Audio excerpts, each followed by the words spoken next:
आला हज़रत फाज़िल बरेलवी रहमतुल्लाह अलैह बरेली शरीफ में कसरत थी हिंदुओं की।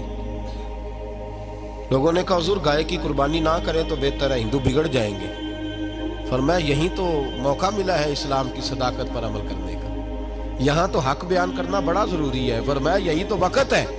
अब अगर हिंदू नमाज से बिगड़ेगा तो हम नमाज छोड़ देंगे, अगर रोजे से बिगड़ेगा तो रोजा छोड़ देंगे। फरमाया हमने करना है। आला हज़रत रहमतुल्लाह अलैह का जो पड़ोसी था वो बड़ा मालदार हिंदू था। उसने कहा गाय ना ज़िबा करना वरना झगड़ा हो जाएगा। फरमाया झगड़ा नहीं हो सकता, इसलिए कि ये मेरे रसूल की सुन्नत है और मैं जिंदा करूंगा इस सुन्नत को। आला हज़रत ने कसदन गाय ज़िबा की, कुछ ना कर सका। इत्तेफाक की बात, रात को बारिश हो गई। जो उस हिंदू की तरफ आला हज़रत रहमतुल्लाह अलैह की दीवार थी ना घर की, वो दीवार गिर गई। तो फाज़िल बरेलवी कहने लगे सारे अंदर सो जाओ, मुझे सेन में सुला दो, मैं खुद हिफाजत करूंगा। मैं सेन में बिस्तर कर दिया तो उस दीवार पे पर्दा डाल दिया, तार बांध के रस्सी बांध के पर्दा डाल दिया। वो हिंदू रात को खंजर लेके आया, चीखे मारता भाग गया। सुबह फजर की नमाज के लिए फाज़िल बरेलवी रहमतुल्लाह अलैह मस्जिद की सीढ़ियां नमाज पढ़ के उतरने लगे तो कदमों में बैठ के कहने लगा माफ भी कर दे, कलमा भी पढ़ा दे। फरमाया तुझे क्या हुआ? कहने लगा रात में आया था मारने के लिए पर एक शेर आपकी हिफाजत कर रहा था, पहले बताओ तो सही वो कौन है? आला हज़रत रो पड़े, फरमाने लगे तू मुझे लवारस समझता है? तूने समझा था मैं लवारस हूं? जिस रसूल के नाम पर मैं इतने बड़ा खड़ा हो रहा हूं, इस्तकामत का मुजाहरा कर रहा हूं, वो मुझे लवारस? फरमाया वो मदद थी जो मेरे रब ने मेरे लिए भेजी थी, अल्लाह की भेजी हुई मदद थी। और फरमाया आइंदा जुर्रत ना करना। उसने कहा जुर्रत किसने करनी है, मैं तो कलमा पढ़ने आया। मुसलमान कर हिंदुओं से टकराते रहे। इन लोगों ने बड़े जतन करके दीन फैलाया, बड़ा मुश्किल था। हमारे तो यहाँ हक बात कहना, किसी को समझाना बड़ा मुश्किल हो गया है। हिंदू सिख के सामने, आर्या के सामने, पंडितों और जोगियों के सामने खड़े हो जाना और फिर डट कर दीन की बात करना। किसी ने पूछा था आला हज़रत से, 2-3 तालीमात सुन लें, इंशाअल्लाह ताला बातें होती रहेंगी। फाज़िल बरेलवी रहमतुल्लाह अलैह से किसी ने पूछा था हुजूर ये जो हिंदू होली पे मिठाई बांटते हैं तो वो चूंकि गैर मुस्लिम का सिर्फ ज़बीहा हराम है, जानवर ज़िबा करे तो फिर हराम है, वो नहीं खा सकते। बाकी में फुकाहा गुंजाइश देते हैं, इजाजत देते हैं। हुजूर होली का मौका है और हिंदू मिठाइयां बांटते हैं तो क्या हुक्म है? फरमाया बिल्कुल नहीं लेनी, करीब भी नहीं जाना। हम और यहाँ तक फरमाया कि उनके किसी जलसे में भी नहीं जाना, उनकी किसी मजलिस में भी शिरकत। फरमाते रांगना चढ़ा लेना, शैतान का पता नहीं चलता वो किस वक्त क्या दिल में वसवसा पैदा कर दे। किसी हिंदू सिख बद मजहब के करीब जाने की तुम्हें इजाजत है, ये आला हज़रत का फतवा है। और यहाँ तो जिसका जो दिल करता है ना, किसी लंबे बाल रख लिए, किसी ने उससे लंबे रख लिए, पीर आ गए हैं मैदान में। हाँ जी, पीर का में मॉडल ज्यादा है, इधर लाइनें लटकी हुई हैं बालों की, इधर लाइनें लटकी हुई हैं और तस्वीरें ऐसे खींची हुई हैं जैसे अल्लाह ही खैर फरमाए।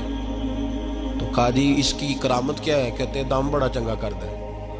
क्या तमाशा है, क्या चक्कर चलाया हुआ है। वली के लिए हुजूर की सुन्नत पे अमल करना जरूरी है, दाम दुरूद जरूरी, वो तो एक ज़िमनी चीज है।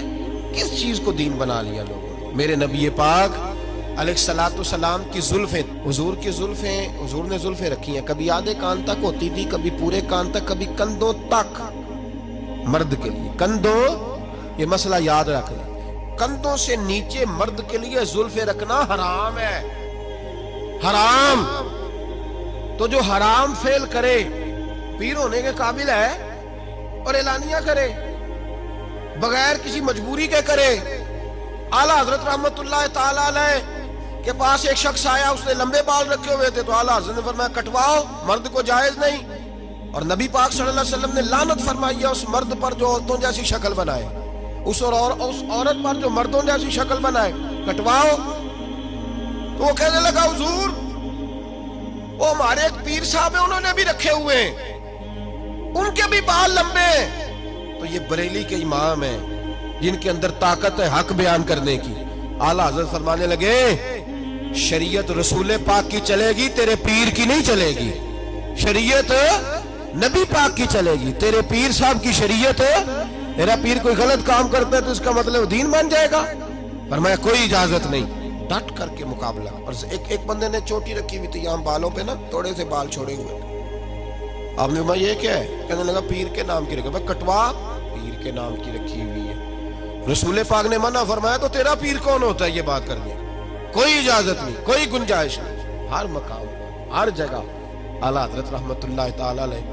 اور اتنے پکے مسلمان، وہ ٹکٹیں آتی تھی نا، ٹکٹیں لگانے کے لیے، ڈاک کی ٹکٹ، تو اس پہ انگریز کی تصویر ہوتی تھی. تو اعلیٰ حضرت کو بڑی نفرت تھی. برٹش گورنمنٹ کبھی ساری زندگی کچہری نہیں گئے اور کہتے تھے میں اس کو عدالت بھی نہیں کہتا. عدالت وہ ہوتی ہے جہاں عدل ہوتا ہے. کہا کرتے تھے کورٹ کچہری، عدالت نہیں کہتے تھے. کبھی نہیں گئے. تو وہ ٹکٹ لگاتے تھے نا جب خط پہ، تو الٹا کر کے لگاتے تھے. الٹا. لوگوں نے کہا حضور کیوں؟ فرمانے لگے میرا بس نہیں چلتا ورنہ میں یہ سارے الٹے کر دوں، الٹے کر دوں سارے، اور اللہ توفیق دے گا الٹے ہو بھی گئے. بعد دو قومی نظریے سن لو. میں ذمہ دار ہوں، جو بات کرتا ہوں اس کا ذمہ دار ہوں. علامہ اقبال تو بڑا عرصہ تک یہ کہتے رہے سارے جہاں سے اچھا ہندوستان ہمارا. یہ اقبال کی نظم ہے. اقبال تو دو قومی نظریے کے مخالف تھے. قائد اعظم محمد علی جناح تو خود کانگریس کے ممبر تھے. ان کو اگر یہ رستہ دکھایا ہے تو بریلی کے امام نے دکھایا ہے، اعلیٰ حضرت کے خلفاء نے دکھایا ہے. انہوں نے فرمایا نا، سارے جہاں سے اچھا ہندوستان ہمارا نہیں، سارے جہاں سے اچھا اسلام ہمارا. یہ رستہ دکھایا ہے. ہندو اور قوم ہے، مسلمان ہے. یہ دو قومی نظریے سب سے پہلے حضرت مجدد الفسانی نے بیان کیا، اور اس کے بعد اعلیٰ حضرت فاضل بریلوی نے اپنے خلفاء کی فوج تیار کی جو گلی گلی گئی. سید دیدار علی شاہ صاحب خلیفہ تھے اعلیٰ حضرت کے، ان کے پاس اقبال جا کے بیٹھا کرتے تھے. انہوں نے ذہن سازی کی، فرمایا تو کدھر لگا ہوا ہے؟ پھر اقبال بولے، اور پھر اقبال نے یہ شعر کہا کہ بازو تیرا توحید کی قوت سے کبھی ہے، اسلام تیرا دیس ہے تو مصطفی بھی ہے. اقبال بڑے متاثر تھے اعلیٰ حضرت سے، بڑے متاثر. اعلیٰ حضرت کی کوئی نعت آتی تھی تو کہتے ہیں مجھے لگتا ہے مولانا احمد رضا زمین پہ بیٹھ کے نہیں لکھتے. جب لکھتے ہیں نبی پاک کی نعت لکھتے ہیں تو کسی اور جگہ ہی بیٹھے ہوتے ہیں، کوئی اور ہی رنگ ہوتا ہے. داتا صاحب اعلیٰ حضرت ہو، ان صوفیاء نے دین پھیلایا. ہندو اور میرے پاس مضمون چونکہ بکھرے ہوئے ہیں. داتا صاحب کا عرس بھی شروع ہے، اور اللہ خیر کرے سارے ہی عرس ملنگاں دے ہاتھ چڑھ گئے سارے ہی. کوئی لاہور سے پیدل، فیصل آباد سے پیدل چلا ہوا ہے. داتا صاحب آ رہے ہیں، داتا صاحب نے راضی لگا کر گلے میں ٹال، اور جناب بڑے بڑے انہوں نے کیا کہتے ہیں، اور رنگین سوٹی کو کیا کہتے ہیں، متیر. اللہ ہی خیر فرمائے. اے بابے آ رہے ہیں جی، پیچھا پیچھا ہو جاؤ. ادھر سے روٹی مانگیں گے، ادھر سے روٹی. یہ کون سا مذہب ہے؟